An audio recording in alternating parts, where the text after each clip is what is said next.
Can I just make a statement on behalf of the staff? We've talked about the services and the cuts and the changes that may come or may not come, but the staff within South Tyneside and Sunderland are going to face major changes within their job and their workplace. With regards to staff at South Tyneside, in phase 1, the maternity services, as we know, will change come the 5th of August. There was a call to arms by present and past staff, maternity staff. They all came together on Sunday. I've got to say, I couldn't go. I don't think my heart would have been in it. The staff at the hospital are really upset with the changes and the way they're being treated at the moment. They are really struggling with some of the changes that they are being given to do.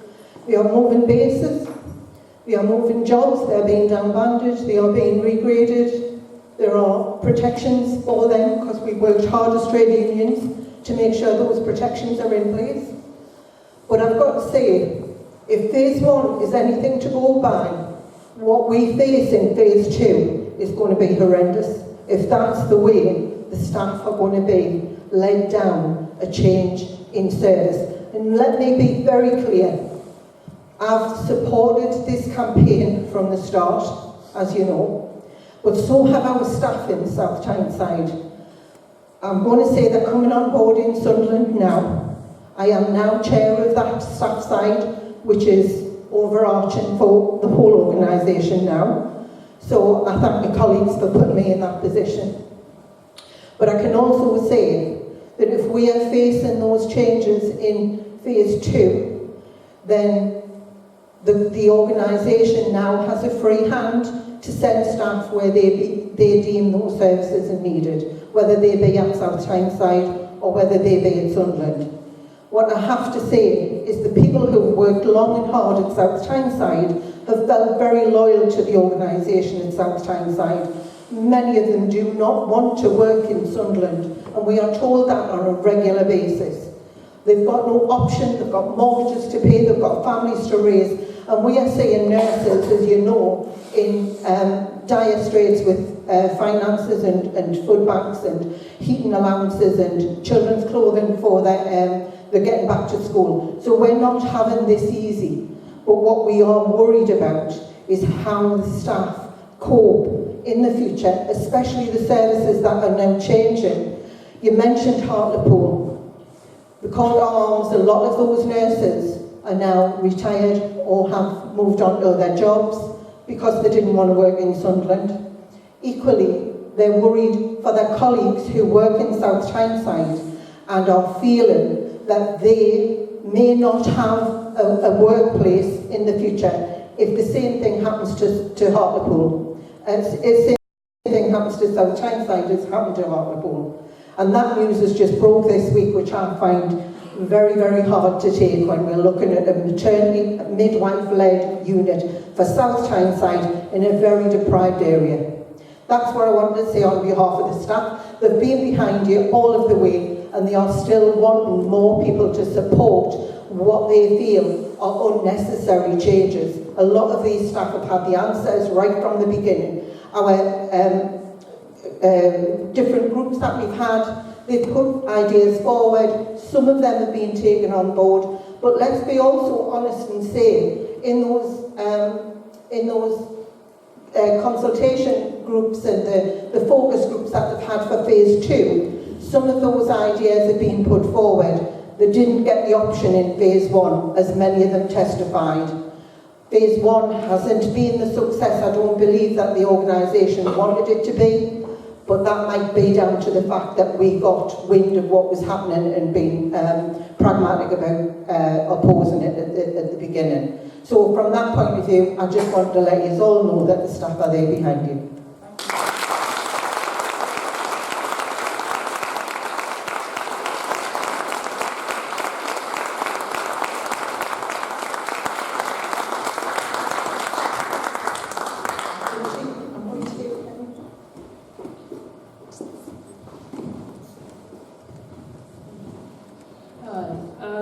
I live in the Sunderland residence area.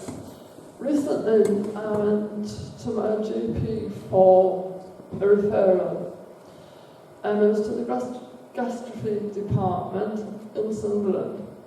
He told me, and officially got this on tape, that we can't have referral to the gastrophy department because they want to take urgent cases in, and it's causing a headache in our area, but it's causing a headache for the GPs.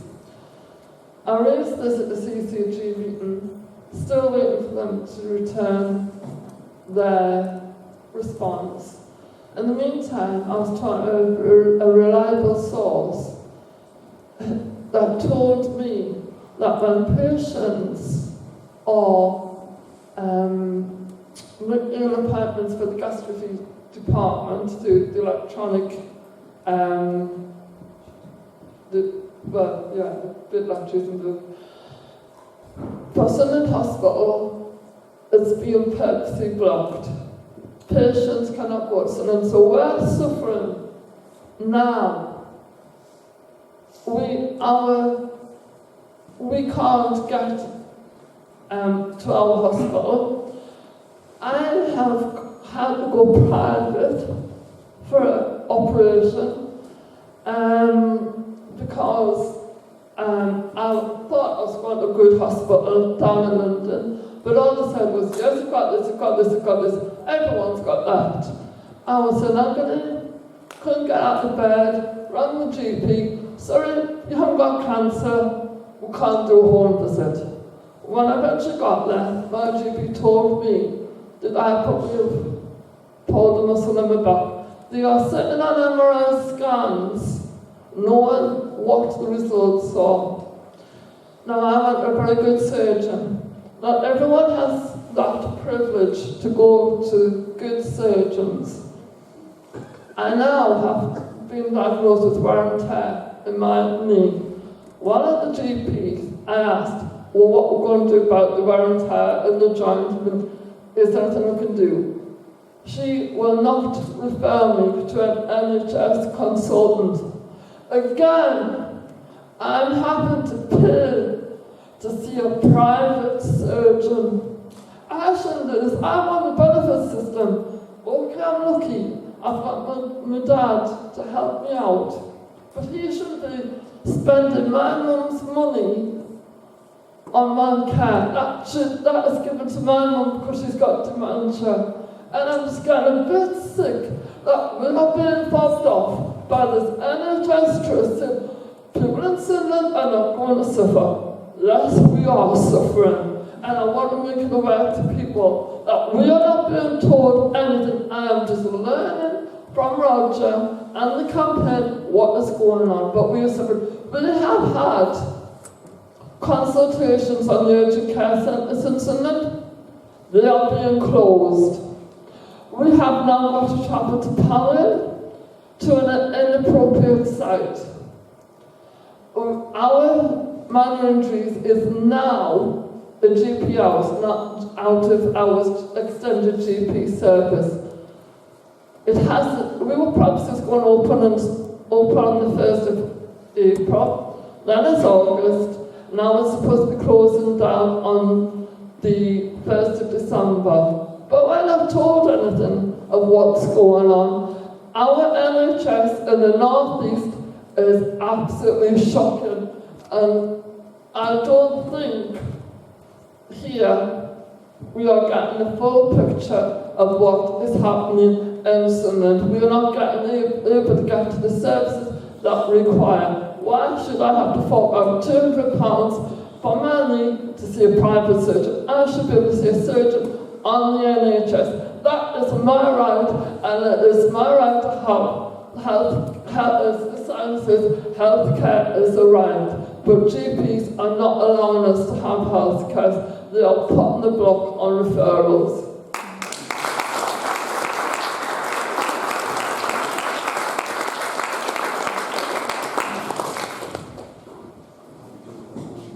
Just a couple of points of feedback again, Roger. And I'm glad to see I want to see my hat up to Marion as well, because I think given the circumstances. She's done the hardest emotional labour in the last 12 months for this campaign than anybody I've ever known. 2 points. We've had to face the cynicism of a company going around the South Tyneside. It's probably devolved through the trust and it's allowed, but it's been cheap, it's been nasty, and it's been tough. And it's a company from North Tyneside who've gone out with jackets emblazoned with NHS. And I believe they work for the marketing company. And when I gingerly approach people within the street to say, are you of the opinion that these people work for the NHS? Oh yes, they take my photograph. I said, well, they don't. And I know which company it is, I put it out on social media, and the registration of the car is 4077 MASH. This is what we're dealing with, Alison. Really, with the greatest of respect, and take your expert opinion, but this is some of the labour that we've done on the ground. The final thing that I'll raise there, Roger, you did mention the CCG person. Was that the chairman of the CCG? Yeah. And is that person a GP? Yeah. Yeah. And I think it's a person that last week I put out on social media. I've been vindictive, neither attribution nor retribution, but I've called for his resignation. Not to get mad, not to get even, Phil Brown being visceral and saying, this gentleman has been so antagonistic towards this campaign, and I'll end by saying that before we went to Heaven Hub last year, the person put out a self-styled broadcast, and I'm no expert, but I'll tell you, it had every NLP angle in text, and the gentleman said, South Tyneside Hospital, he said it 3 times, is a small hospital. But South Tyneside Hospital is a small hospital. And he said it for the 3rd time. That's a subliminal technique, NLP, cheapest chips. But if people are being anchored into it, Joe Public and Josephine Public are not stupid and they're not gullible. To tell people often enough that hospital next door is a small enough hospital on a subliminal level to put it across and people will believe it. These are the kind of pernicious things from people in key and pivotal positions we have had to put up with, Alison. So I'm taking with the greatest of respect your researchers and what you're telling us about who we should go to. Well, I'm a miner's son, and in the chalk face and cold face, this is what we've chipped ahead against. And this is what key people in key positions. So I'll say it again. I want Dr. Walmsley to resign from the CCG. Who's with me?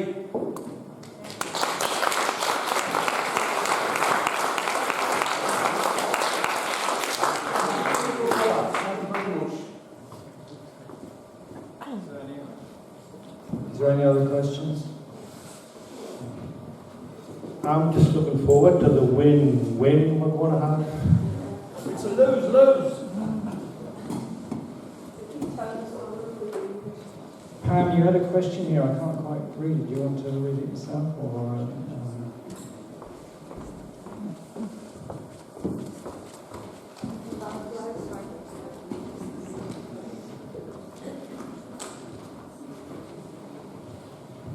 we have some other questions, but I think that we're going to... Right, well, it was just very specifically about the trust moving Sunderland Infirmary to the new Vaux site.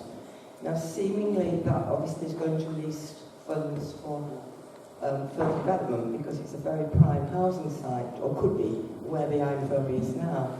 But the problem is that we understand that the trust rents, or leases, I think is the word, isn't it, from property services. And what we're wondering is, if they do move it, how will it be funded, the infirmary, to move to the Vaux site? And what will happen to the land if it belongs to property services? Where will the money go? Will it go back just into government, or will it actually come back to local NHS services? I don't know if you know the answers to that.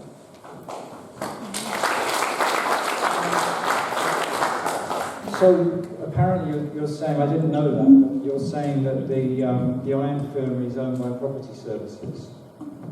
I thought it was owned by Sunderland Foundation Trust. That's not true then? All right. That's interesting. Because property services was this, Alison will know more about this than myself, but property services was a company set up by the government. I think it was the Cameron government actually, or it was the coalition government set this up. It was called PropCo, I think, originally, and they transferred £5 billion worth of properties from the NHS into this company, and the basis of transfer was if they were being less than 50% used by the NHS, and then they would administer these properties in the future, and they would charge rent and so on and so forth. So I didn't know that the Sunderland Eye Infirmary was owned by that service. So if it's owned by Property Services, that means that if they, I think it's the Naylor report was actually advocating selling off a lot of land through Property Services for housing. So that all makes sense. So I didn't know that, but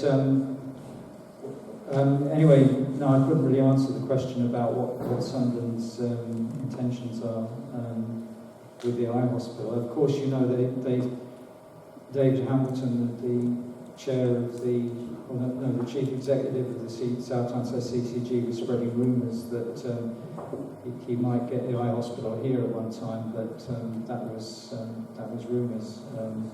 Clearly, he was just making remarks, but yeah, no, that's a big concern. We should look into that more. Thank you. Is there any more questions? Can I just say on the back of that question from Pam, the issue that I want to know is all the time we've been talking about phase 1 and phase 2 within the organisation. They have said there will be services coming back to South Tyneside. My question would be, why are they building another building on a Vauxhall site when we've got buildings in South Tyneside and services that could come back to us?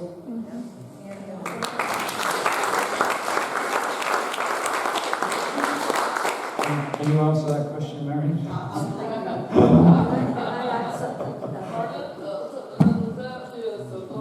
Maybe Sherwood. I was quite surprised today. I got a letter from audiology. They look after the hearing aids, and I've always gone to Palmer Hospital for this. And I've got this letter now to say I've got to go to Sunderland now. So there are a lot of the other services, they're stealthily taking away from South Tyneside and moving them either to Sunderland or maybe somewhere else. So I think it's worth noting that, yes, of course, the baby care unit and children's A&E, big things, very important. But we should look at these small things as well, including the eye infirmary as well as the audiology big shop. To have to travel to Sunderland just for your hearing aid thing. Are there any more questions for myself or Alison?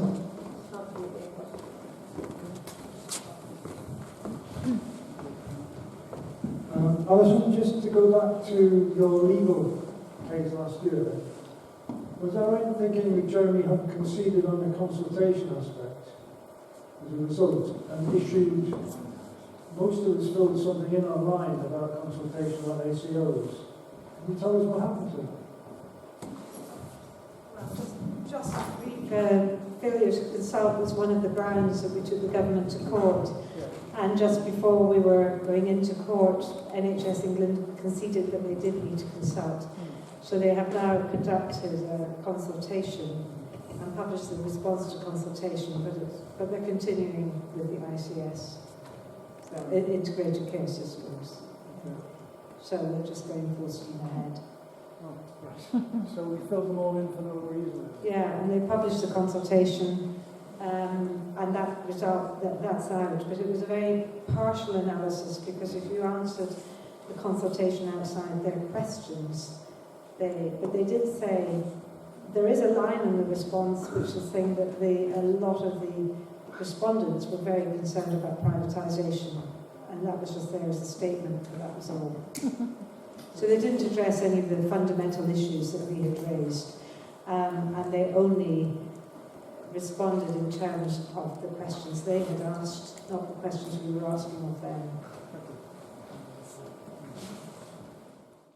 Hi, mine's not really a question, it's more of a statement. I don't know if anybody here has tried to push treacle uphill for the last 3 years, but it seems sometimes that's how the campaign's felt. And I just want to express my thanks to Roger for leading this campaign. I know there's been many people involved, Marion, Gemma, Maddie and whatnot, but I think without Roger, I think we would really...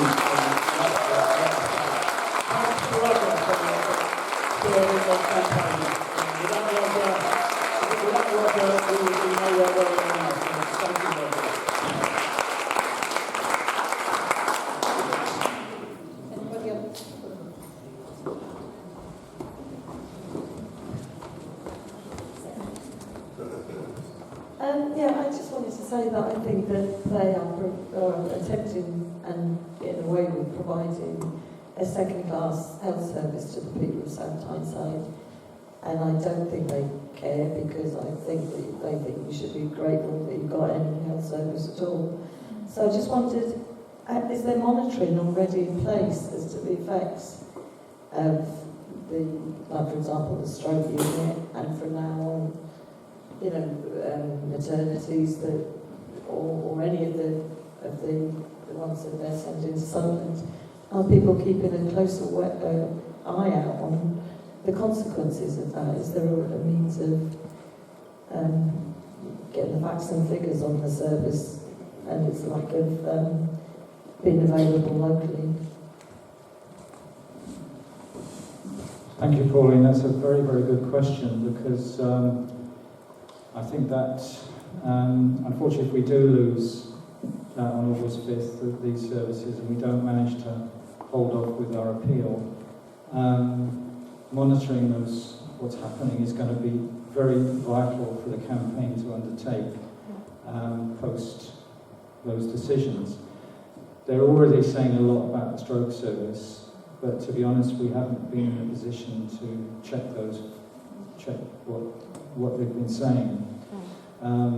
So yes, I think that's a very important question, but I think people are going to have to come to the campaign and actually discuss how we're going to do that, because I couldn't, off the top of my head, tell you what we're going to do about it, but we need to monitor. That's the main thing we need to do, I think, with those services that have gone, to monitor what's happening.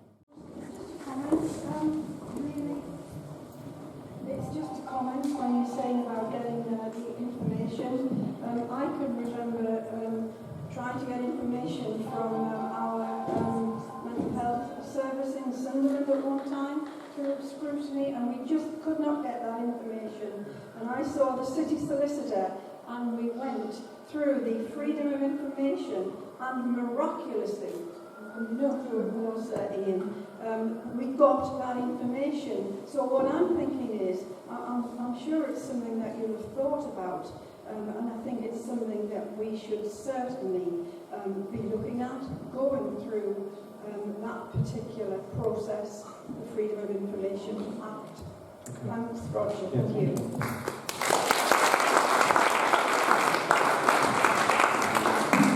Okay, thanks.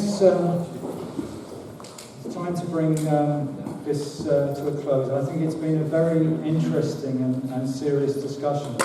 Just the sort of discussion we need, not only to continue the fight that we still have on the children's A&E services and maternity, but also when they launch the phase 2, we're going to need everyone behind the campaign in South Tyneside. So that this at least gives us a platform to build on our successes over the last 3 years.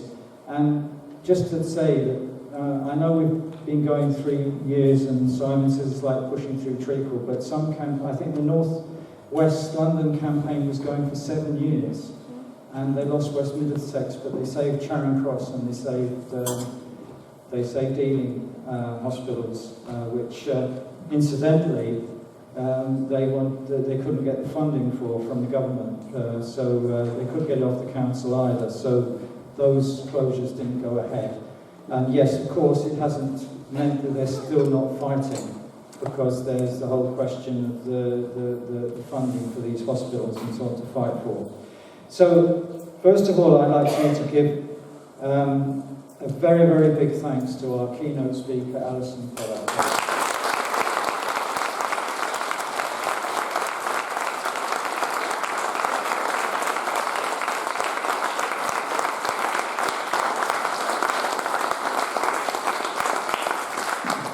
second time she's been here, and I'm sure we'll be requiring her services again.